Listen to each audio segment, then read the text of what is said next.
morning, everyone. Let's start off with the chant. If you know the chant, please chant along. Om asato ma sadgamaya tamaso ma jyotirgamaya mrityor ma amritam gamaya avir avir maiti Rudrayate dakshinam mukham te namam pahi nityam Om Shanti Shanti Shanti. Lead us from the unreal to the real. Lead us from darkness to light. Lead us from death to immortality.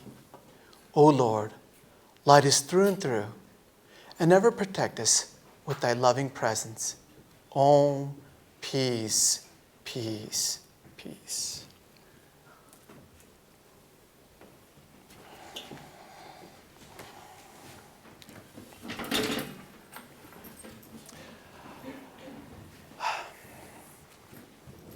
I'm going to share a story with you right now, and it's a little bit of a fun story.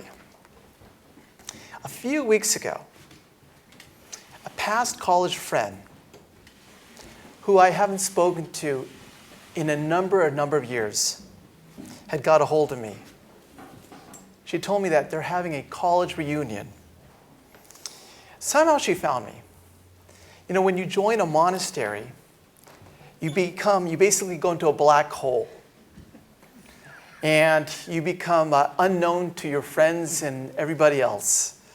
You're sort of what's called an MMIA, a monk missing in action. So as we were talking, I asked her how she was doing.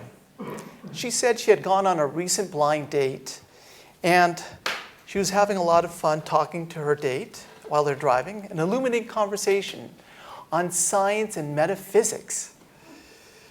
Everything was going well when all of a sudden a lightning bolt occurred. Bam! A car cut in front of them. The driver, her date, felt the storm coming within him. And all of a sudden, there's this rage and OMGs were coming out, cuss words, and she was like, wow. He then drives by to catch up to the SUV, where he's ready to give his final message. As he comes near the SUV, he starts to see on the mirror of the SUV one of those handicap signs. Then as he gets closer, he sees that there's this very old man with these wraparound sunglasses and his head just above the steering wheel as he's driving. And the date looks at the person and says, oh, poor guy, probably can't see. And then they drive away. Well, the next thing she tells me, and then after that, of course, she didn't go out with him. She basically, it's called ghosted him. And I asked, like, what's ghosting? She says, oh, it's when you never call the guy back again. So I was curious to know what causes such movements within a person in such a few minutes. Why is it that it just seems that things are always changing in front of us? So it was like the next day, I believe, that I took half a day to start observing my own emotions, my own moods, and my own thoughts, just to see what happens during the course of the day, after I eat a meal, after meditation, after I'm active. What's the state of my mind like? And I noticed that there were times when it felt like it was sunny and things were illumined, and other times when it felt like things were getting cloudy, and at other times when a storm was about to loom on. So it felt like, sometimes I felt like different people during the course of the day. There's the action Jackson Swami when I'm at the gym, or I'm setting up a retreat, I get all hyped up. There's the reflective Swami. When I study or I'm in meditation and get different insights about my own self. And then there's the kickback Swami. When I just feel tired, passive, and just want to relax, maybe with music. What is causing these changes? What we learn in Vedanta, it's called the gunas.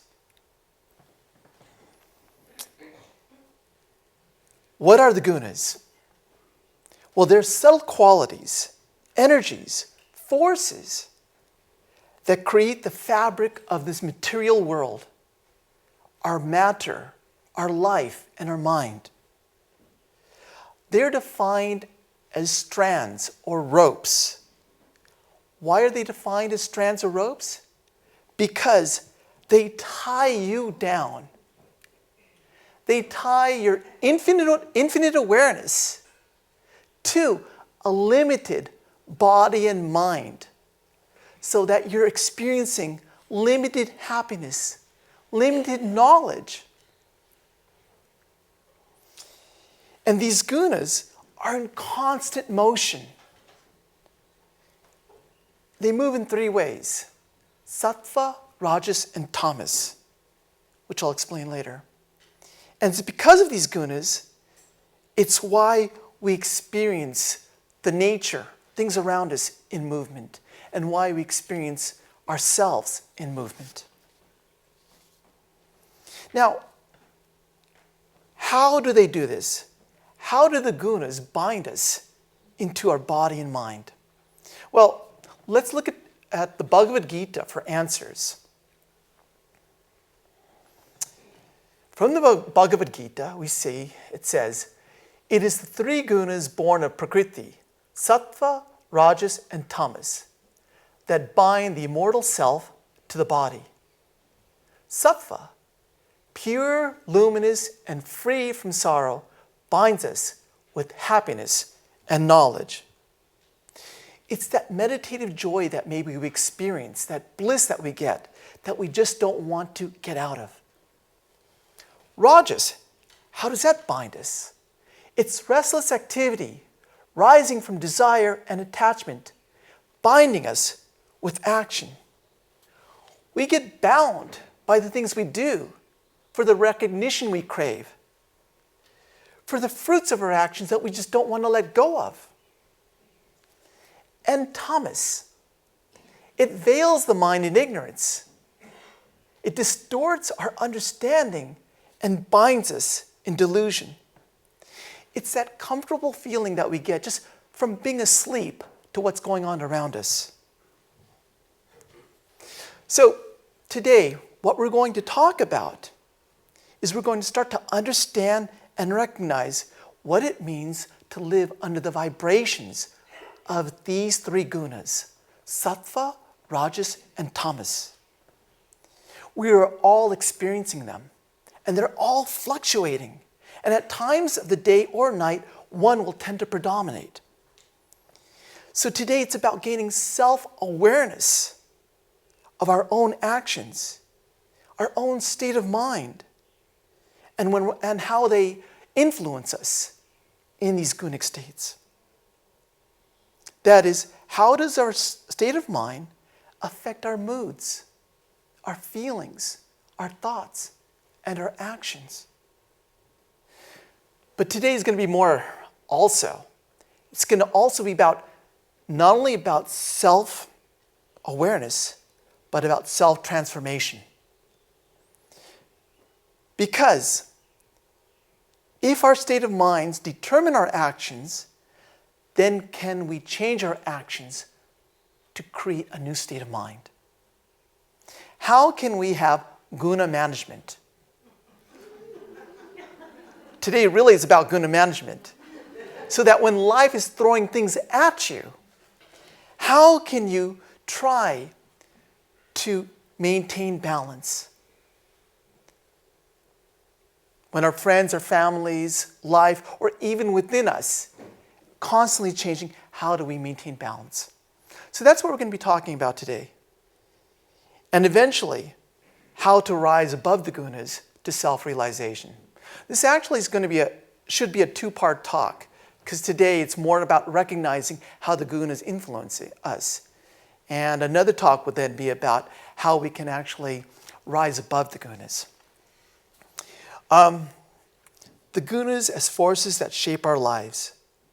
Well, the infinite light of awareness shines within our mind.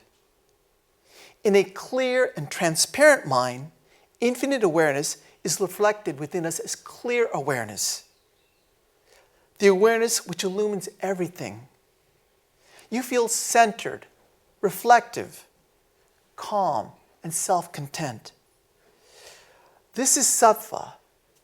It creates the revealing power. It reveals knowledge. In a partially clear mind, where your awareness is sort of scattered, your desires tend to project your awareness outward towards the world. You feel restless, active, passionate about where your awareness is being directed.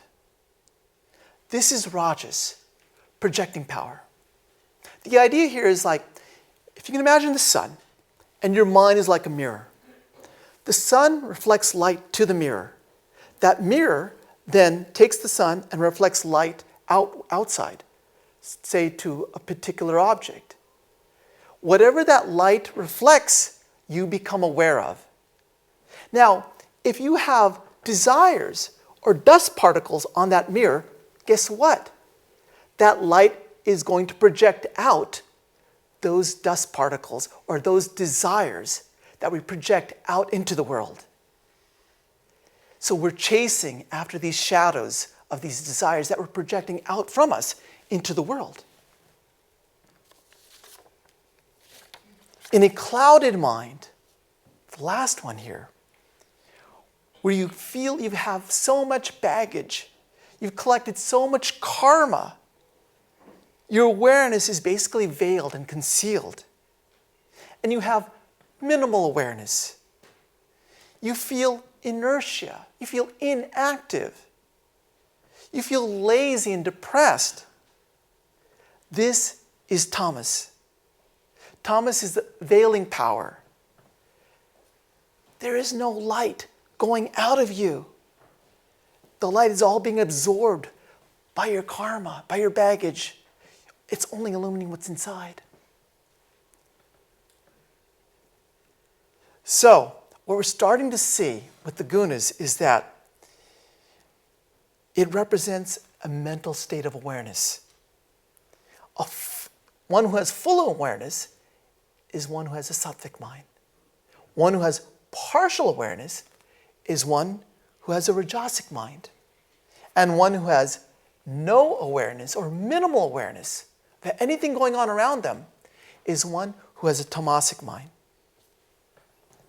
So, there are three states of minds we're looking at now. Dull, active, and reflective. Quick question to you guys. What do you feel when your mind is dull? Quickly. Anybody? Just blurt out an answer. Bored. Bored. Lethargic, yes. Anybody else? Apathetic. Okay. What do you feel when your mind is active? Inspired. Huh? Inspired. Inspired? Energized. Energized, yes. What? Creative, yeah. Creative, we're going to see, probably comes with more sattvic mind, but that's good. Okay, what's that? Excited. Excited, yes. Frenetic. Huh? Frenetic. Frenetic. I don't know what that means. I'll accept that. What do you feel when you have a reflective mind? Calm. Anybody else? Clear. Delighted. Clear. Do you see how when we started off with tamasic, everybody was spurting off answers? We get to rajasic, there are still answers, and when we get to sattvic, it's like less answers. Yes. So when you feel the effects of a tamas, you feel passive, sleepy, inattentive. You're insensitive. You know what you are? You're an autopilot. The unconscious is driving you. You're not aware of anything. When you're rajasic, you're looking for something to do. You're moving, you're excited. And when you're sattvic, you feel you're in that witness mode. You become observant. You become self-content. So, in these different states, where do we find our attention being focused? By attention here, I mean, again, our infinite awareness reflected in our mind is shining out through our mind, and that light the light that's being reflected through the mind is being directed somewhere. Where that is called our attention. Where is our attention being directed in these three different states? Well, let's look to Ramakrishna for help on this one. Oh, oops. I'm sorry. Sri Ramakrishna says in the Gospel, the characteristics of sattva, rajas, and tamas are very different. Egotism, sleep, gluttony, lust, anger and the like are the traits of people with tamas. You know these things here? Ramakrishna also refers to them as the 6 alligators. Do you know why they're called alligators? Guess what happens when an alligator grabs you? Anybody's been grabbed by an alligator? Yeah? They don't let go. When you fall under the spell of these 6 alligators, you're in the clutches. It's hard to get out. And your awareness is directed to your individualized consciousness. Your awareness is only that. It only illumines your body. You're not caring. Your awareness is not going out. Remember, it's not reflecting out through your mind into your environment. You're not aware of anybody around you. You're insensitive to things around you. Your awareness is only stuck within your body. So that which fuels your body's pleasures is that what you will give. It keeps you in that state of inertia. So you take foods like comfort foods, lust, addiction, compulsive behaviors to keep you from dealing with anything outside. It numbs you to anything external. The next paragraph, Ramakrishna says, men with rajas entangle themselves in many activities.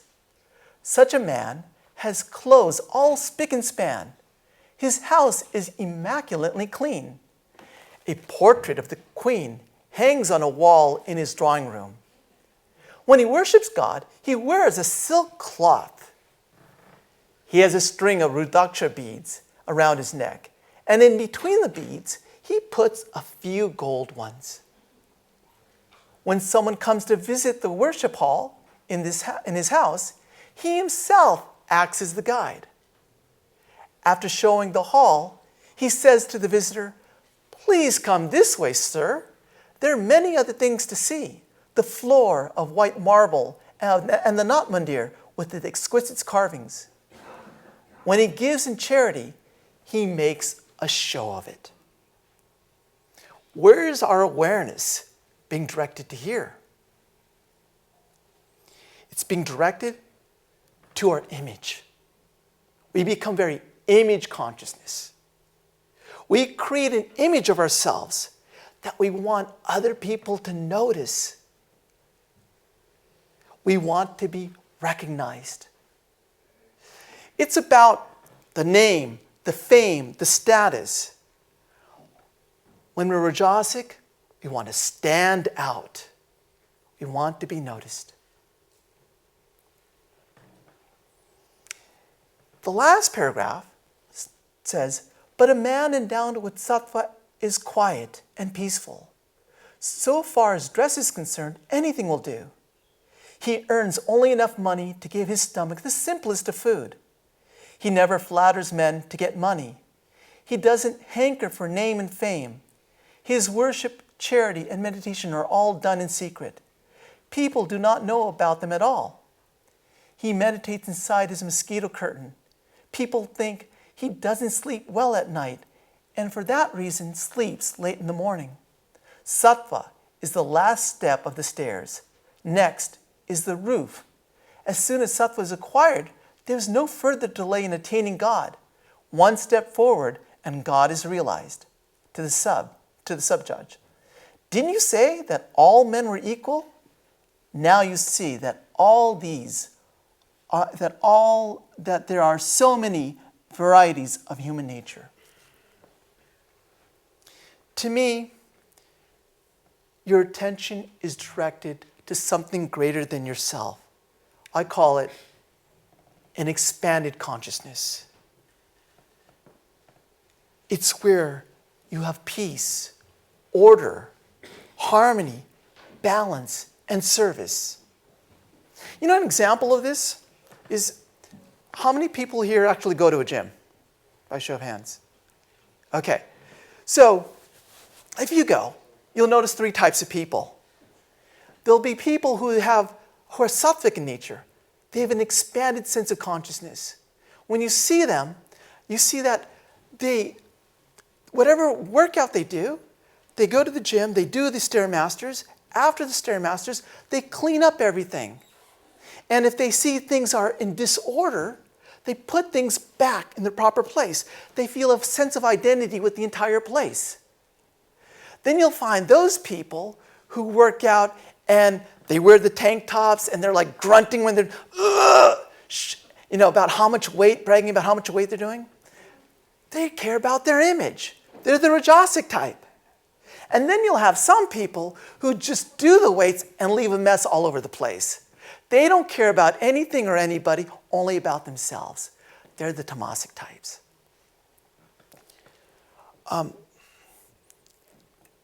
So far, we have seen then, basically, that tamas, rajas, and sattva, you have a clouded mind, a partial clear mind, and a clear mind. Also, tamas, you have veiling power, there's projecting power, and revealing power.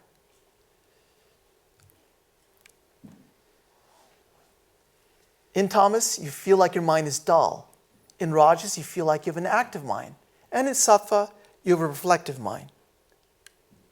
Also, you feel very individualized when you're in a tamasic state of mind. In a rajasic, you become an image consultant to yourself. And in sattvic, you feel a sense of expansiveness about yourself. What about your identity when you have these three states of mind? What is your identity? Well, what is one who's got a tamasic identity? I label them as the victim consciousness. A tamasic mindset is a victim who doesn't think, they just dwell. They regurgitate the same thoughts again and again in a continual cycle about their low self-esteem, about their blame story, about how it's not their fault. They stay in that hypnotic state. And what's their attitude? Their attitude is, it's poor, pathetic me. Life is always being done to me. They feel very passive. And they want to stay there. Whatever you do, you can't get them out. In a rajasic mind, the identity of someone who's rajasic is a manifester. They feel like they're a doer. They say, impossible? No. I'm possible. I'm possible. We have a person in San Diego. Her name is Jayanti. And she's a paraplegic. She's one of the most amazing people you'll ever meet. She doesn't allow her paraplegic physical to handicap her. She's in our San Diego. She's in charge of sending out the bulletins, creating all these flyers. She writes essays on Holy Mother. She goes swimming. I don't know how she does it, but she goes to the pool every Saturday. She experiences life. She's a manifester. She does it.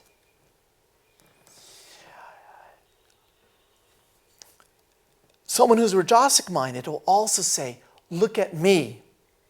Life is not being done to me, it's being done by me. And they feel active. They feel like, again, they are the doer. I can do anything. Whereas a tamasic mind will resist movement, a Rajasic mind will say, don't just sit there, do something. What about a sattvic mind? What is their identity? Well, they have an identity of someone who feels like an instrument.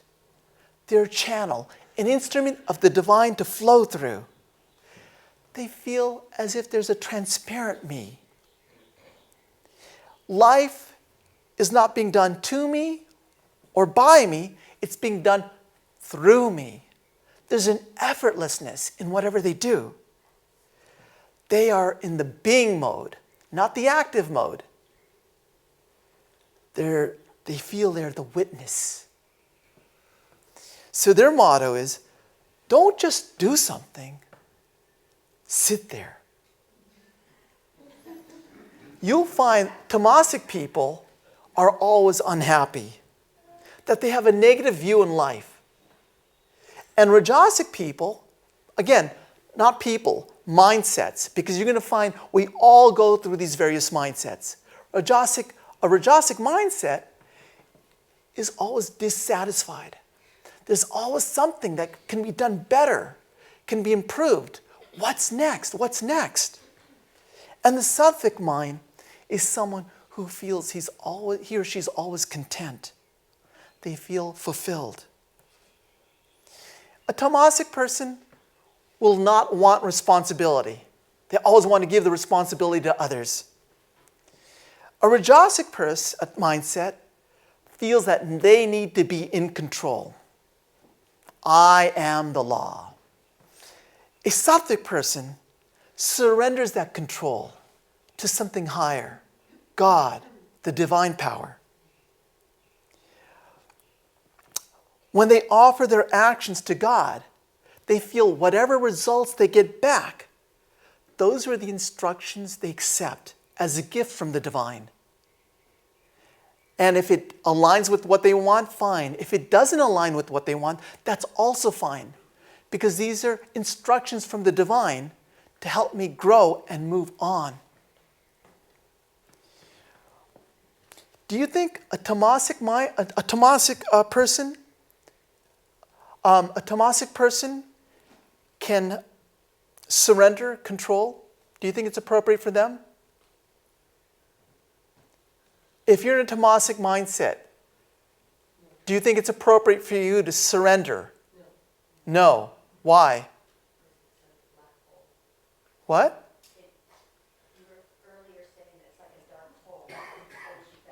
You go back into that unconscious soul. Because a sattvic person can clearly see that it is the divine that's moving everything, that's doing everything. A tamasic person can't see that. They have to purify their mind. They have to cleanse their mind before they can start to see the reality of what's going on. They need to exert self-effort. They need to gain control before they can start to give up control. So, it's an excuse sometimes that we use when we're in a tamasic mindset. Oh, it's all God's will. No. You don't have the right to say that. Only when you can actually see that it's God's will, when you're in a sattvic state of seeing, can you say that. Till then, you've got to get to that state. So we start to find that different spiritual laws don't necessarily apply to all conditions. They do, to some they do and they don't. So we have to find what's appropriate to us. A tamasic person will have no self-discipline. A rajasic mindset will have self-discipline. And a sattvic person will have natural discipline. When you're in a tamasic mindset, you always try to avoid things. And what happens is you go into a fantasy world.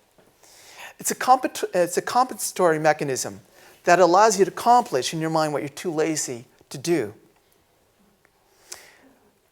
A tamasic person will live out of fear. They're always afraid of being moved from where they are. They want to stay there. The ostrich wants to keep its head in the hole when danger's around. You want to stay in that mindset. So you're afraid of anything that may push you out of that. A rajasic mindset is one, again, who lives for acknowledgement, lives for praise. And a sattvic mindset is one who lives in understanding. They want to make the understanding of the universe, the laws of polarity. They want to see the cause and effects. They make the connections. The problem is when we're in a tamasic mindset, we don't make that connection between what I do and what the results occur. Someone who's treating their date really badly will say, God, I wonder why she didn't call me back the next day. How rude. We don't make the understanding, the link of what we're doing and what the repercussions are. That's a tamasic mindset. So, how does all of this relate to you? Okay. Question will be, how do you know when you're in a tamasic state of mind, a rajasic state of mind, or a sattvic state of mind? These are important questions we should ask us. A tamasic mindset, how do you know? Do I participate in addictive or compulsive behavior? Do I often ask myself, why me? Do I give others responsibilities for my happiness? When you're in a tamasic relationship and you feel no joy within yourself, where do you go for joy? You go to your partner for joy. You have a dependent relationship. You become dependent on their light, on their source of joy to give you happiness because you feel no joy within yourself. So what you find is people who are tamasic and rajasic are always going outside of themselves to try to experience happiness. Whereas a person who's sattvic-minded or in a state of sattva is experiencing joy from within. And we know that when we go outside, what happens? We become dependent. And it never lasts. Do you know what happiness is? One Swami was telling me that when you're expecting something, and you want something, and you finally get it, what happens? Was it the person that gave you joy? Was it the object that gave you joy? He said, no, because if that person were to give you joy, then that person, if they're the source of joy, then they would give everybody joy. But they don't give everybody joy. They only give you joy. Why do they only give you joy? It's because once you finally got that person, all of a sudden your desire ended. And when it ended, your mind became still, the joy from within yourself came out. So happiness is the ability to actually rid yourself of these desires. Because when you start to get rid of these desires, you start to experience the joy that's from within.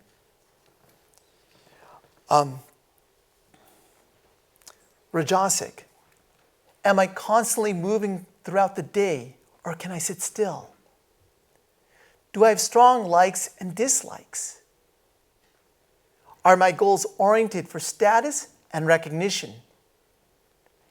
What am I living my life for? One of the previous head of the Vedanta Society, Swami Swamiji, he used to mix all his food together. So when you gave him food, he had all these different, he used to mix it all together. And it was, initially I think it was because he just didn't want to have strong likes and dislikes. Everything is the same. It caused frustration to the people who were serving him because they wanted to be recognized for the food that they gave. They wanted rajas. They were in the rajasic state of mind. Oh, Swami, what are you doing? Why are you mixing my food with that food? You're not going to be able to know what my food is. I want a little bit of recognition. That's the rajasic side. Sattvic. Do I feel equally happy when I'm alone or with others? Do I adjust easily to situations around me?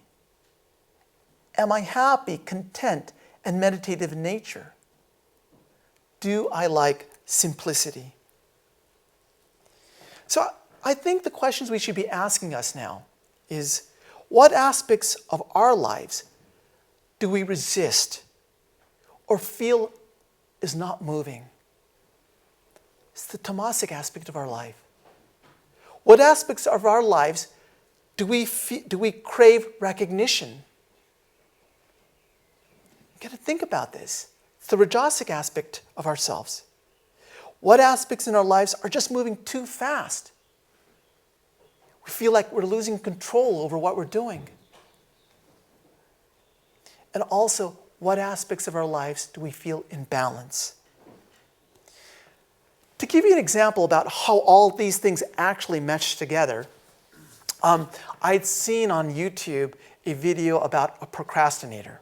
And I'm going to relate that procrastination to the gunas here. I'll take my own story, for example, here. In the gunas, the person relays that there's tamas. Tamas is what we call our instant gratification monkey. It wants things that are fun and easy. And when we're asked to do a lecture, we have like 2 months or 2 months to a month to prepare. So the sattvic part of our mind, the rational decision maker, says, let's begin that lecture now. But then the tamasic instant gratification monkey comes in and says, why do you want to begin now? You've got 2 months. Let me take over and let's do things that are fun and easy. So it starts to drive that wheel. It also sometimes, as the days start to come and the time starts to come closer and closer, guess what happens? All of a sudden, the rajasic monster comes out, the image monster. The rajasic side, your image side comes out and says, hey, what's going on here? You've got 2 days before you got to give this talk. And if you don't do it, you're going to look like a fool. So he chases the monkey, the easy, fast and easy monkey, instant gratification tamas, out of the way and pleads to the sattvic part of us, that rational decision maker, please don't make me look like a fool here. Do something, write up a lecture, get going. And then that the rational part of ourselves, the sattvic side, says, okay, let's get to it. The gunas are always fluctuating within us. How do we manage this? We're all managing at all times. So, although the gunas express themselves really as a spectrum, do you begin to see what your dominant guna is? Can you recognize out of all this, where do you fit in? Most of us actually fit into the rajasic level. And we have tendencies of tamas and tendencies of sattva. So now the question we should be asking is, what can I do for my own evolution? Once I've accepted where I am, once I start to become aware of where I am, how can I transform myself to be better? So what do? Well, we have seen how our mindset determines our moods and actions, but can we use our actions to change our mood and mindset? And the answer is yes. And let's look to Sri Ramakrishna for an answer on this one. Ramakrishna here is going to be talking about 3 types of actions that we can do. Under the spell of God's Maya, man forgets his true nature. He forgets that he's higher to the infinite glories of his Father. The divine Maya is made up of the three gunas, and all three are robbers, for they rob man of all his treasures and make him forget his true nature. The three gunas are satva, rajas, and tamas. Of these, satva alone points the way to God, and even satva cannot take a man to God. Let me tell you a story.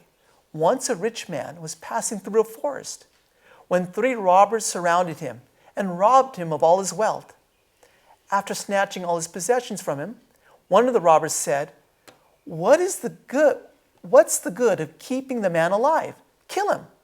Saying this, he was about to strike their victim with his sword when the second robber interrupted and said, There's no use in killing him. Let us bind him fast and leave him here. Then he won't be able to tell the police. Accordingly, the robber tied him with a rope, left him, and went away. After a while, the third robber returned to the rich man and said, You're badly hurt, aren't you? Come, I'm going to release you. The third robber set the man free and led him out of the forest. When they came near the highway, the robber said, Follow this road and you will reach home easily. But you must come with me too, said the man. You have done so much for me. We shall all be happy to see you at our home. No, said the robber, it's not possible for me to go there. The police will arrest me. So saying, he left the rich man after pointing out his way. Now, the first robber who said, What's the good of keeping the man alive? Kill him, is tamas. It destroys.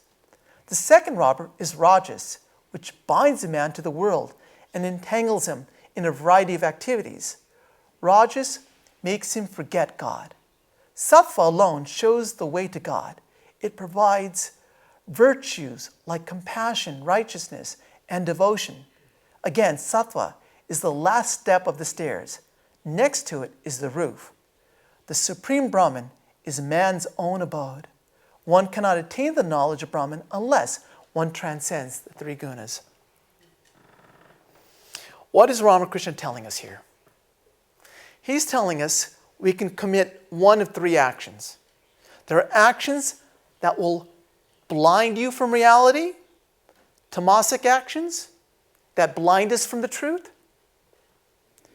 There are actions which can bind you, rajasic actions that bind you again to your name, fame, and prestige.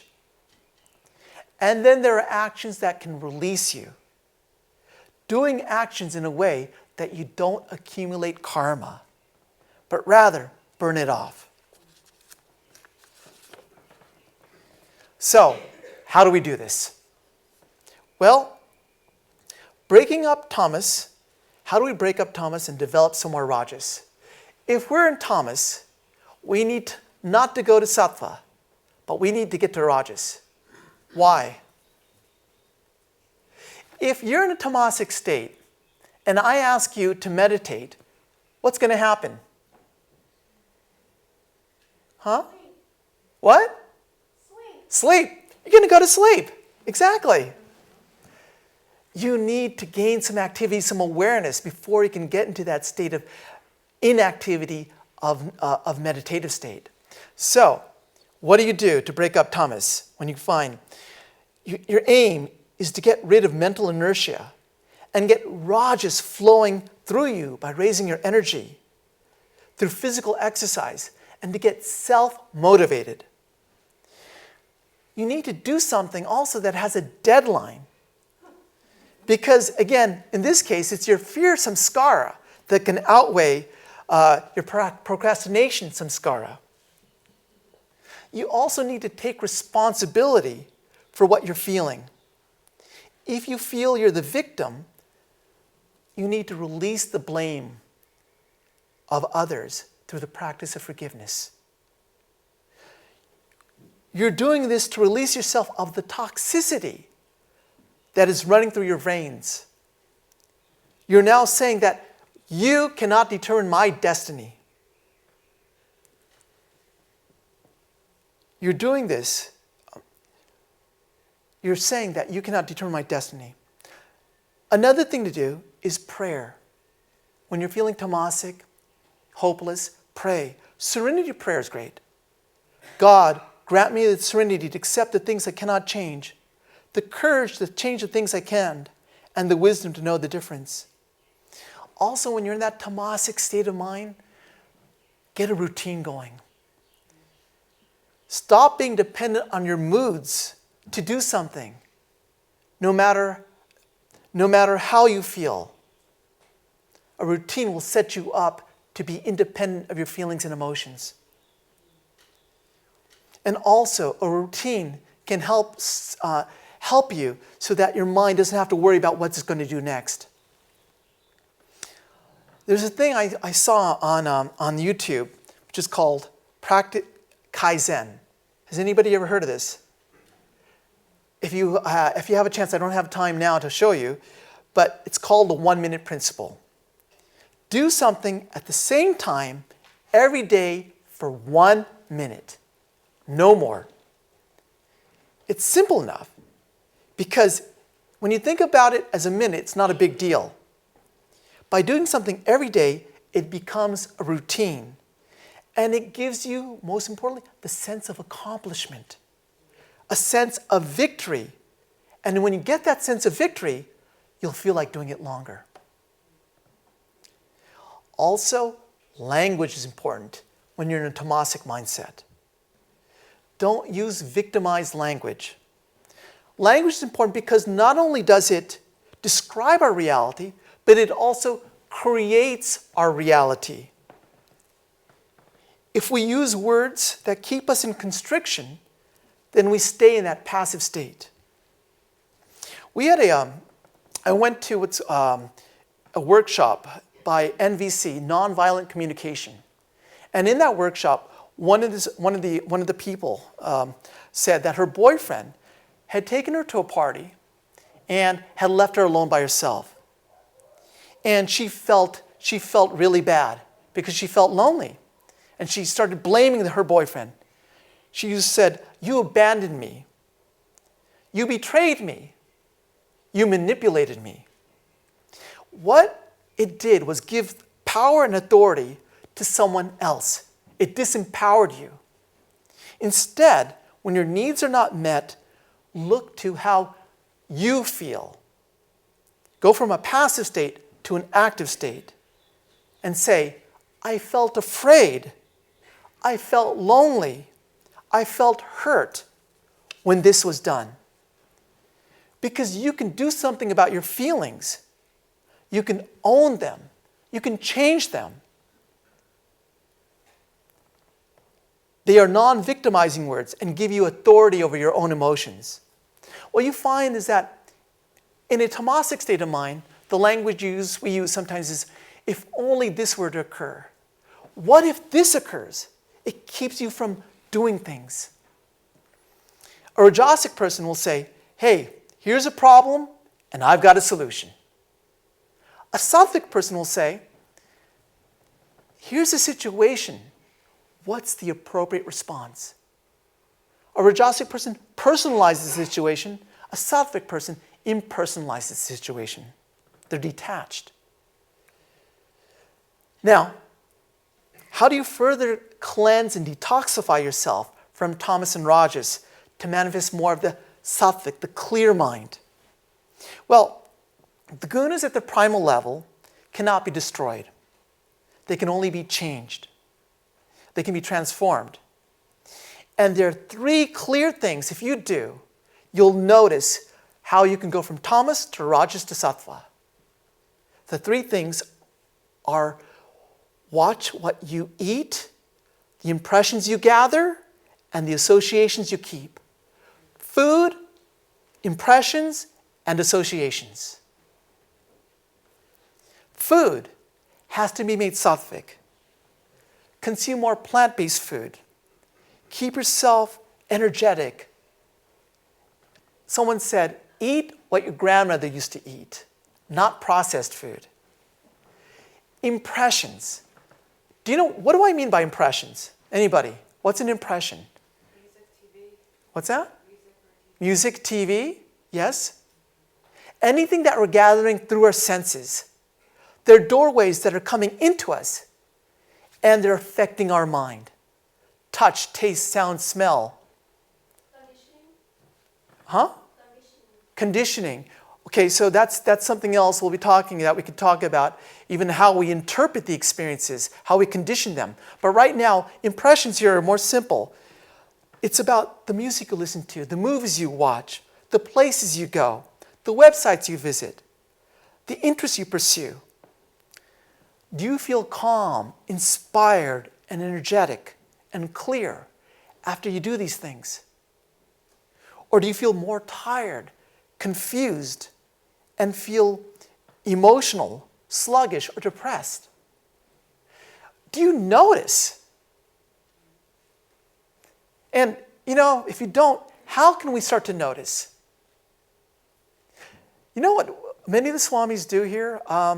They have diaries. They keep journals.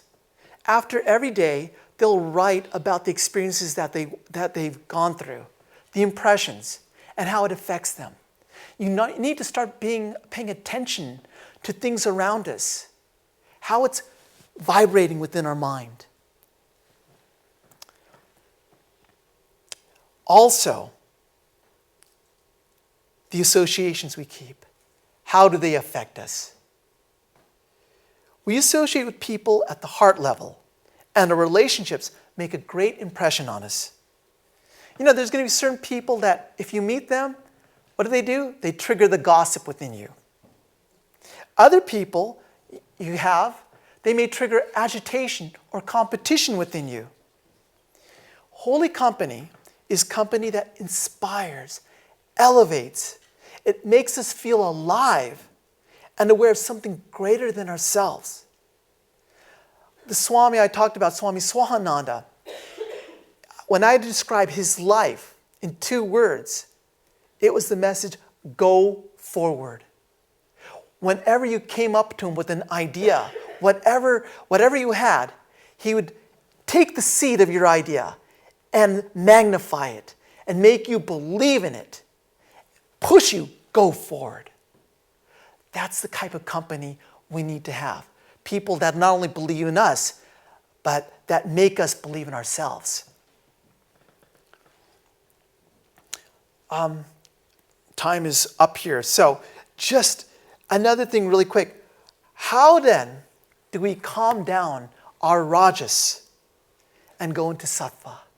How do we restrain that activity that's going on in and within us and go into more of a contemplative, meditative state?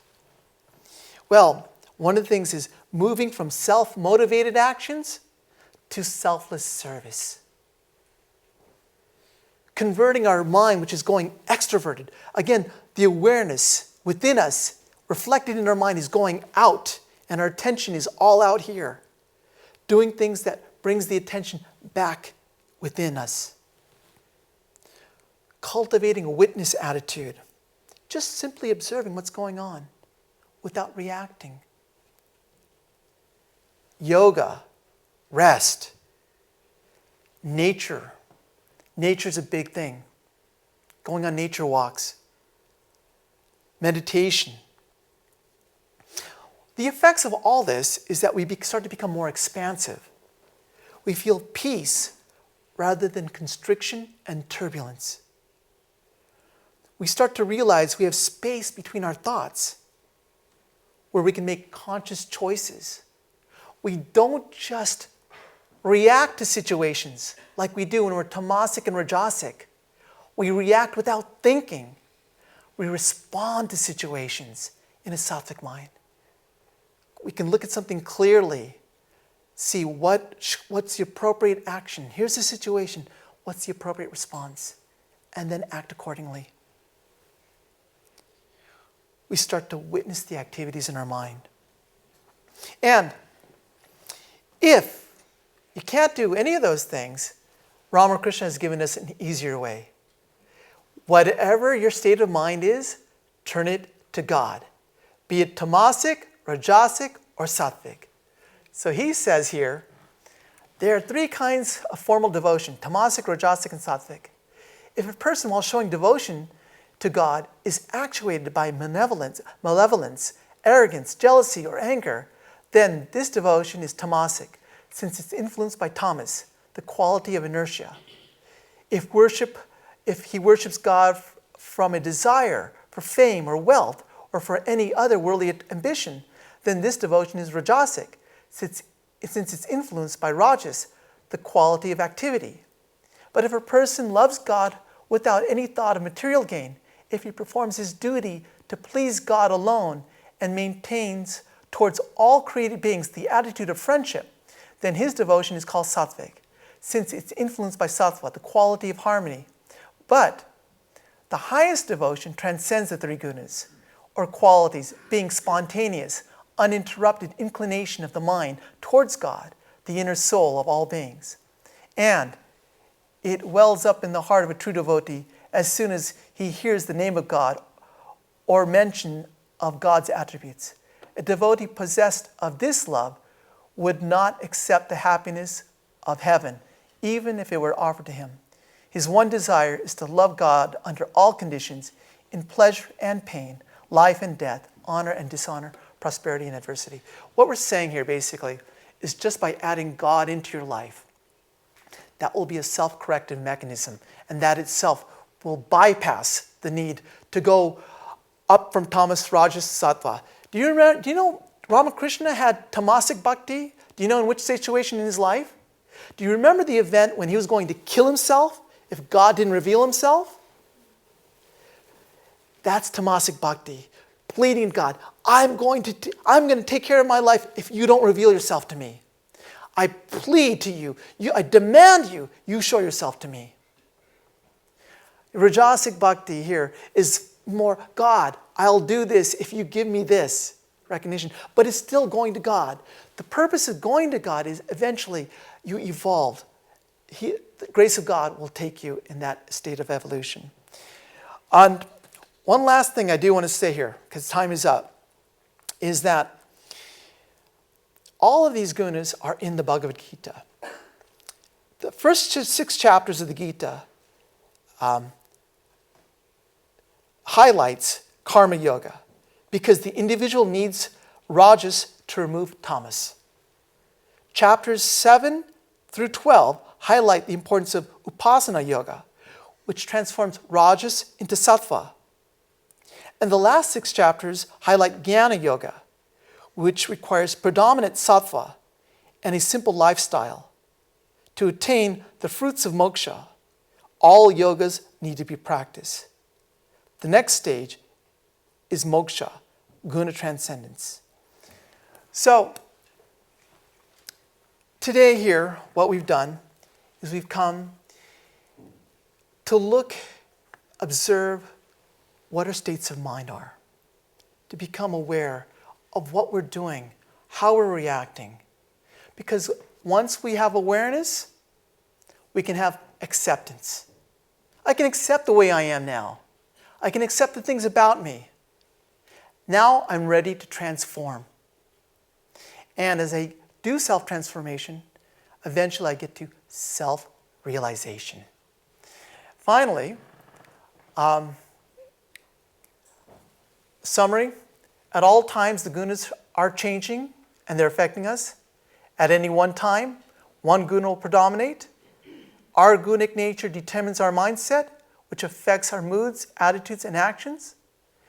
But our actions can also change our moods, mindset, and gunic nature. And finally, I'm going to leave you with this. By the name alone. This was written by a devotee, Dharmadas. I think this summarizes it nicely. I can't read in this. Can someone with the loud...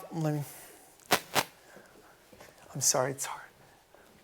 Lost in the world of distraction, I asked my teacher how to know God. He replied, by the silent repetition of the name. Buffeted and pained by a broken world, I asked my teacher how to find peace. He replied, by the constant repetition of the name. Seeing friends and family suffer and die, I asked my teacher how to face death. He replied, by the faithful repetition of the name. When overcome by anger and resentment, I asked my teacher how to face the beast. He replied, by the humble repetition of the name. Experiencing deep sorrows of life, I asked my teacher, how to lift my spirits? He replied, by the sincere repetition of the name. When feeling content and at peace, I asked my teacher how to show gratitude. He replied, by the joyful repetition of the name. Thank you so much. Om Shanti Shanti Shanti Hari Om Tat Sat Shri Rama Krishna Arpanamastu.